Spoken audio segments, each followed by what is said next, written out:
¿Alguna vez un desconocido te ha insultado por internet? ¿Cómo te sentiste al respecto? No, pero sí me imagino que debe ser algo doloroso para las personas que reciben también ese tipo de comentarios fuera de lugar, sin saber cuál era el tema del asunto. Bueno, a mí nunca me ha pasado de recibir algún comentario de odio en redes sociales. Tengo conocidos que han experimentado eso y obviamente eso afecta mucho la autoestima de la persona y puede llegar a afectar también, bueno, aparte de la autoestima, la salud mental a niveles graves, gravísimos. A mí no me han insultado, pero he conocido personas a las que sí les han ofendido. Se bajonean, pero solamente es un momento, luego ya superan esa parte. Bueno, sí he tenido alguna oportunidad que me han hecho con comentarios bastante desagradables, ¿no? A uno no la conocen y empiezan a juzgar, ¿no? Por actitud, por ciertas cosas, por lo que uno sube a redes sociales. Bueno, me ha afectado principalmente porque me indigna, cierta indignación por comentarios que, como lo voy a repetir, uno no la conocen y juzgan pues a la persona, ¿no? Y entonces te hace sentir mal, te hace pensar de repente si el video que subiste es algo de diversión o no, pero te da la ganas de repente bajarlo, retirarlo de las redes sociales, pues, ¿no? A veces se puede tomar como una broma cuando uno molesta o fastidia a alguna persona a través de las redes, pero en realidad no es un juego, porque ejercer violencia hacia otra persona a través de las redes no solamente perjudica a la que recibe la violencia, sino también hay un compromiso en la salud mental de quien ejerce la violencia. Ambas partes, la víctima o el agresor, tienen un compromiso que debemos tomar en cuenta. Por ello, para hablar sobre ello y cómo afecta el ciberacoso en la salud mental de las personas, tenemos hoy la entrevista con el doctor Martín Noé Grijalva, quien nos va a dar a conocer cómo este panorama actual repercute tanto en la salud mental de las personas y qué hacer frente a ello. Soy Dani Araujo, bienvenidos a Cayetanamente.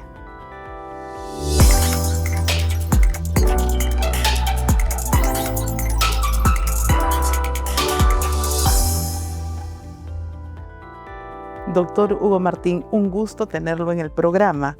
Es un honor para nosotros poder conversar sobre todo este tema que hoy en día cada vez cobra más importancia en la salud mental de las personas.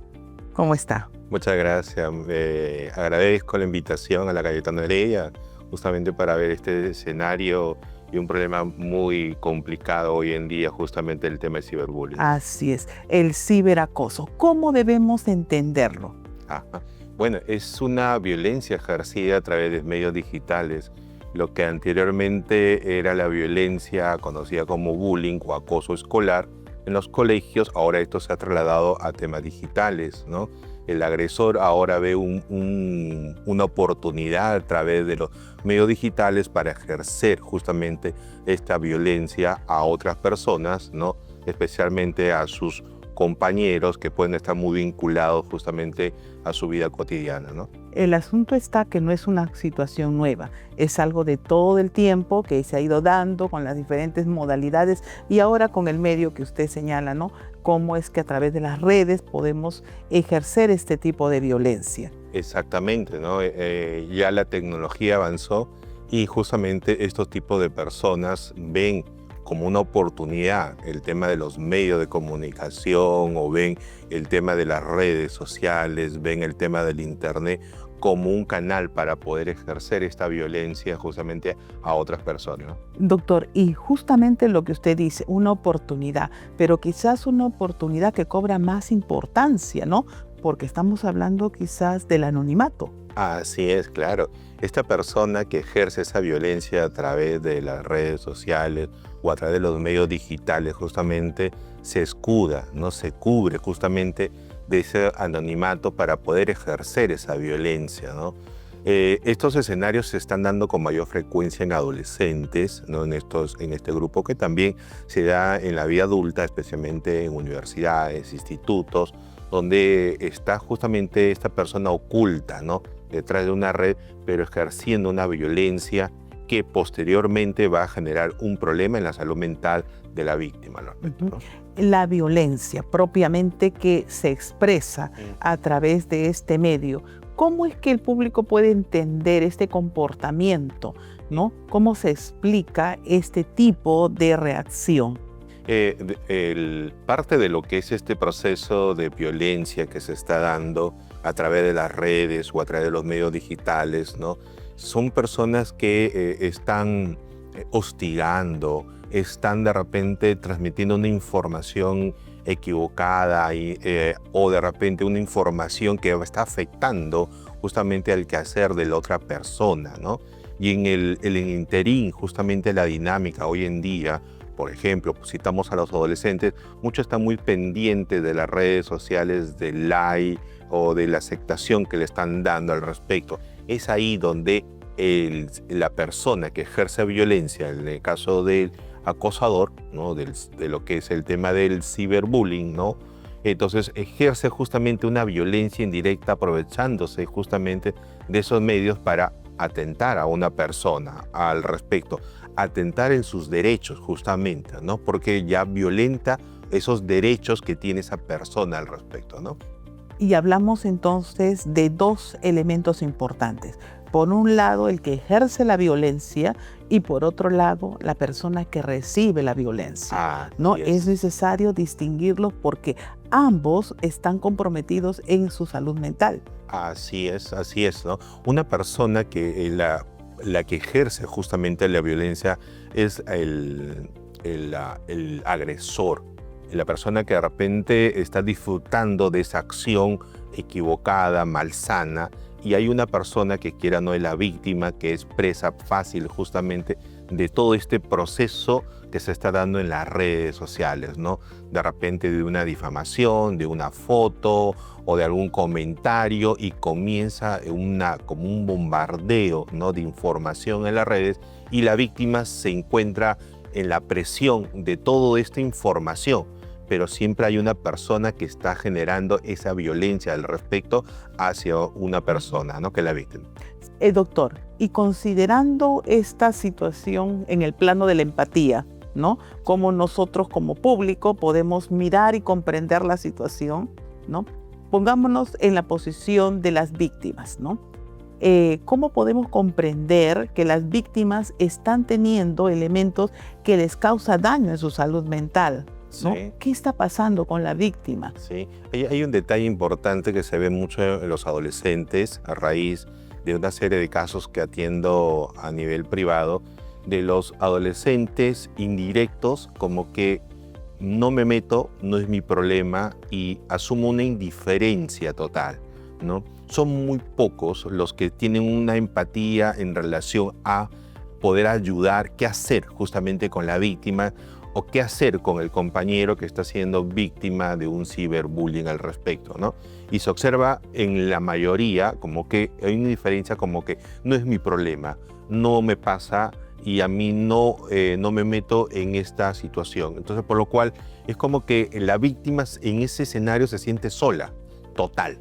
Y de repente también en los escenarios, puede ser en algún colegio, en algunas otras instituciones, de igual manera, él no encuentra un soporte inmediato, ¿no? Al respecto. Entonces, un poco que vemos también que la víctima, al observar todo este escenario de violencia, es como que se encuentra sola ni no sabe qué hacer. Y es ahí donde el agresor se aprovecha más de estas circunstancias para poder seguir violentando, ¿no? A esta persona a través de este medio, ¿no? Entonces encontramos que la víctima, al sentirse sola, esta persona comienza a tener una serie de afrontamientos a veces no productivos, ¿no? Y una serie de estados emocionales que afectan su salud mental. Podríamos hablar que puede aparecer de repente situaciones de ansiedad colectiva, depresión o otros indicadores clínicos. Así es, no solamente se presentan síntomas psicológicos que comienzan ya a generar en la persona que es víctima. La literatura inclusive lo menciona, ¿no? Que se presentan síntomas de depresión, síntomas de ansiedad, aislamiento o un proceso ya de temor a poder ir de repente al colegio donde es parte de y está siendo la alumna, como dice, bulliada al respecto. Entonces sí hay una afectación a su salud mental. El detalle es que eso no es hablado, no es expresado. Y quiera o no, a veces los padres no tienen la información rápida qué le está pasando de repente a mi adolescente, a mi hijo, o de repente no a otra persona para poder saber qué hacer, qué actuar. Pero sí, inmediatamente, acuérdense que hay un tema social ahí, una presión, ¿no? Que todo, vamos a poner que todo el colegio se ha enterado de esa información, que hay alguien que está generando una violencia, ¿no? Y entonces es la parte social lo que hace esta persona de víctima sentirse con depresión, síntomas depresivos, síntomas de aislamiento, que ya no quiere ir, ya no quiero ir, quiero irme, quiero escaparme, ya quiero irme de esto. Y en algunas cosas se han encontrado a veces indicadores de intento de suicidio. Correcto, entonces ese escenario es complicado. La presión social, especialmente para los adolescentes, es muy fuerte, ¿no? Entonces, por lo cual ser el centro de la atención, vamos a poner así, de todo el colegio por alguien que está generando una violencia a través de las redes sobre un tema X, sobre los enamorados, o porque me quitó el enamorado y entonces entro en venganza y comienzo a generar una serie de violencia. Pero acá hay un tema, doctora Dani, al respecto. En la etapa de los adolescentes que se da mucho este escenario de lo que es la violencia a través de las redes, muchos adolescentes piensan que es un juego, piensan que es algo gracioso, es algo como que, bueno, quiero fastidiarla a mi amiga o a mi amigo porque de repente, no sé, me hizo quedar mal en el partido, en el vole, o me hizo quedar mal en la fiesta, y entonces yo comienzo a generar una serie de mensajes, de mentiras, pero comienzo indirectamente a destruir a otra persona. Entonces, un poco que ese adolescente piensa que es algo sencillo, es algo que es un juego. Y lo curioso es que hay en algunos escenarios, algunos papás, que también lo minimizan, ese hecho del agresor. Como que de repente dicen, no, bueno, mi hijo sí, cometió no sé, como dice, un tema, un juego, ¿no? Y ¿quién no en su vida? Así juegan. Así es. Por eso, doctor, que es importante señalar esto, porque a veces no se ve, simplemente es un juego, una situación de distracción y no se está visualizando que hacer eso implica dañar la salud mental de la persona que está recibiendo este daño, ¿no? Entonces ahí hay una complicación. Sí, y un tema de que minimizan el problema. Entonces, los padres que sus hijos son agresores minimizan el problema de lo que ha podido pasar, ¿no? Como mencionaba, piensa que es un juego, una payasada, algo que ocurrió, ¿no? Y por lo cual no es grave. Pero sí sabemos los psicólogos que sí es grave. Claro, y sobre todo hay algo que quizás no se visualiza en esa situación de no darle importancia, ¿no?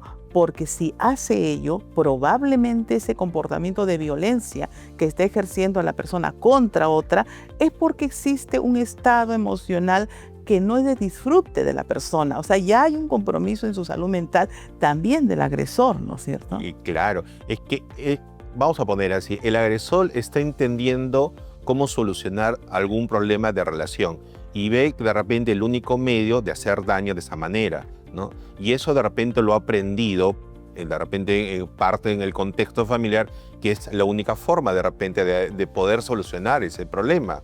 A diferencia del bullying propiamente directo, pues, ¿no? Donde el adolescente te agrede en su gran mayoría para ejercer esa violencia. Pero acá es una violencia indirecta, pero que sí está afectando a una víctima. El detalle es que esa afectación es psicológica. Por eso usted mencionaba hace un momento, y es cierto, es un problema en su autoestima, en su imagen. Entonces, el que la alumna sea centro de la atención de la burla ocasionado por un agresor, esa niña o ese niño, ténganlo por seguro que su autoestima se va a ir por los suelos. Entonces, la pregunta es, ¿cómo nosotros levantamos a ese adolescente psicológicamente? Le afectó su salud mental. Ese adolescente no quiere ir al colegio, ese adolescente quiere irse de este lugar, de este país, se siente así, aislado totalmente. Entonces estamos frente a una situación que necesitamos actuar, ¿no? Desde diferentes frentes antes de que ocurra, cuando está ocurriendo y las consecuencias psicológicas en la salud mental que están afectando quienes tienen esta experiencia, ¿no? ¿Qué hacer, doctor Martín? ¿Qué hacer frente a eso? Yo creo que hay varios agentes que están involucrados en este problema, porque este es un problema social que se viene desarrollando ya hace muchos años. Pasamos de la violencia directa en los colegios y ahora pasamos al tema ya de las redes y que los jóvenes hoy en día tienen un celular y comienzan a hacer 1000 cosas con el celular.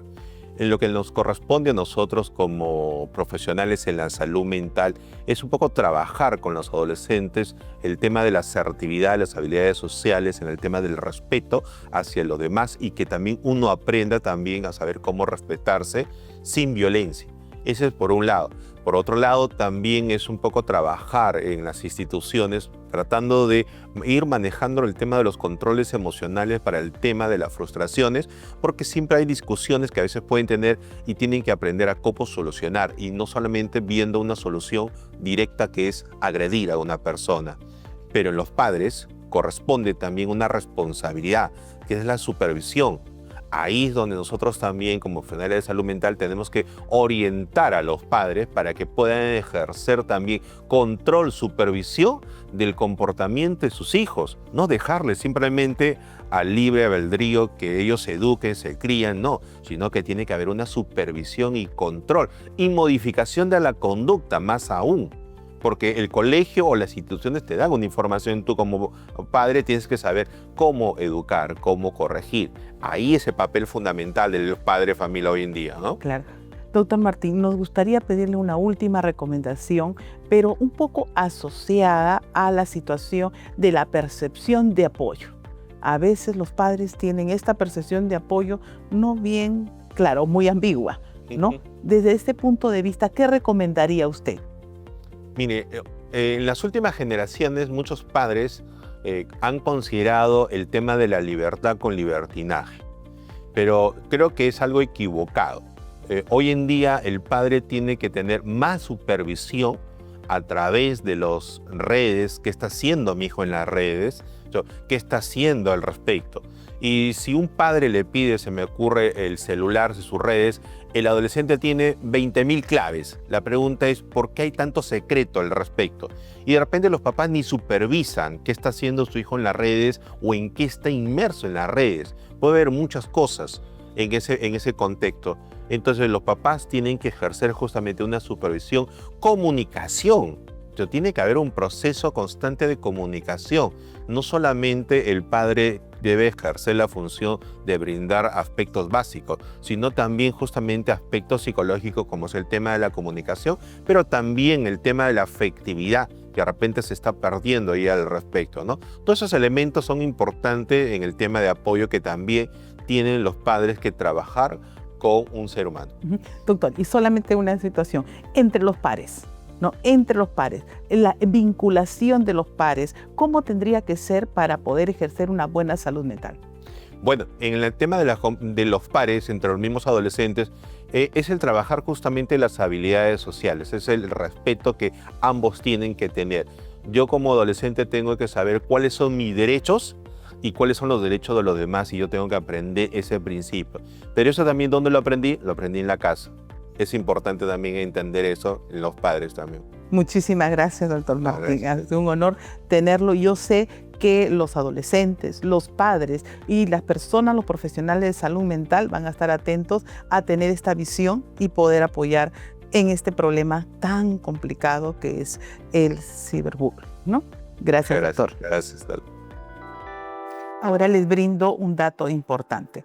Muchos expertos de salud mental ya hablan del trance disociativo digital, que es un fenómeno psicológico que ocurre tras recibir alguna amenaza, alguna situación de acoso por los medios virtuales. ¿Les ha pasado que de pronto reciben un mensaje o una amenaza y hacen como si no hubiera ocurrido o simplemente como si no lo hubieran entendido?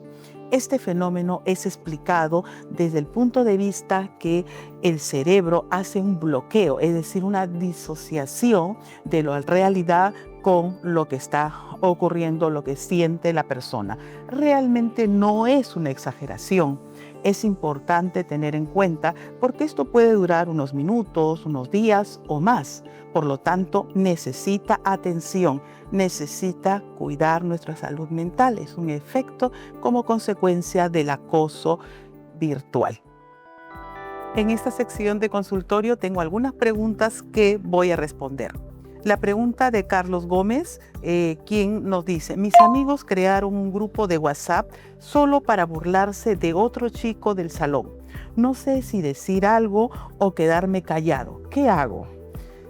Carlos, es importante que recuerdes que todo acoso ejerce un daño en la salud mental de la persona que lo recibe.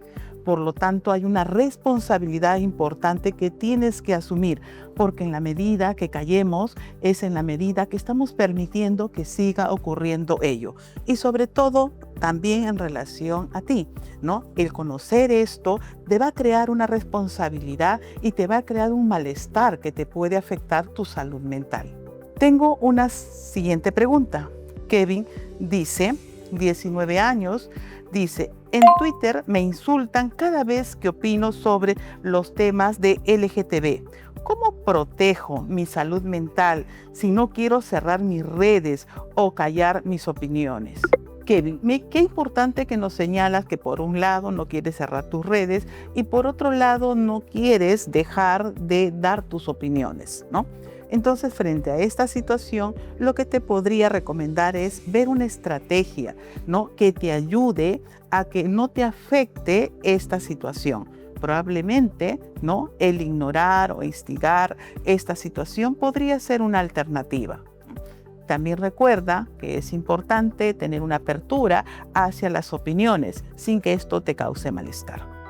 Hoy con el doctor Hugo Martín Grijalva hemos visto cuán importante es que los padres sean supervisores, que el contexto no sea aquel contexto ciego que no vea cómo es que a veces las personas están ejerciendo el ciberacoso y otras personas están recibiendo esto y en ambas situaciones se está afectando la salud mental. Muchísimas gracias. Continúenos viendo en nuestro programa Cayetanamente en cayetano.plus y escucharnos por Spotify.